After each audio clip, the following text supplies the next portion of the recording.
Welcome children. Today in EVS 1 we are going to do the revision of the lesson Water for Every Household. Now in this picture you can see some containers which are used for storing water at home. Now we need water all the time. We have to store water in the house so that we can get it when we need it. Earlier, brass and copper pots as well as earthen pots were used to store water. People also built tanks in their houses to store water. Nowadays, steel or plastic is also used to make different containers for storing water. Care of drinking water. To ensure good hygiene, we must have safe drinking water. If we consume contaminated water, it can cause disease. That is why we take special care of the water we store for drinking and cooking. We keep the drinking water containers covered. This prevents dust and other rubbish from entering the water. If we dip our hands in the water to take it out, the dirt on our hands can enter the water. So we use a dipper to take the water and we replace the lid at once. But the best method of taking water is to have a tap on the container.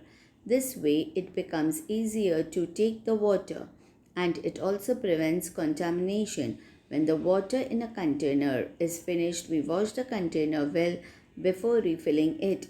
If we take such care, drinking water remains clean.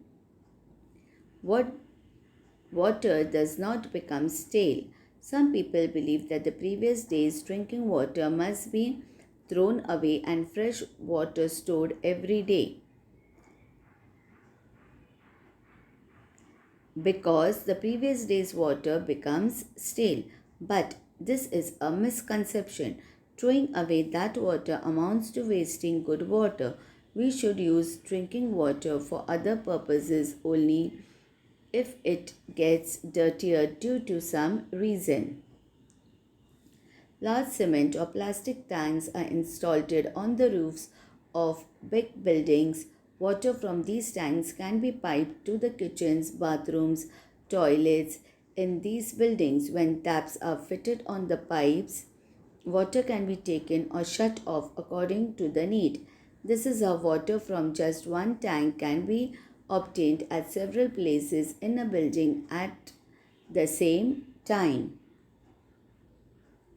Water supply for a human settlement. Lakes, rivers, reservoirs are our sources of water. They are often at long distances from our houses. It is difficult to collect water from such distant places. Besides, we cannot be sure that the water can be used as it is for drinking. That is why a large water source is identified near a settlement. Water from it is brought through large pipes to a common place. There the water is made safe for drinking. This is called purification of water. Arrangements are made to distribute this water all over the town or city. This is called distribution of water. Thank you.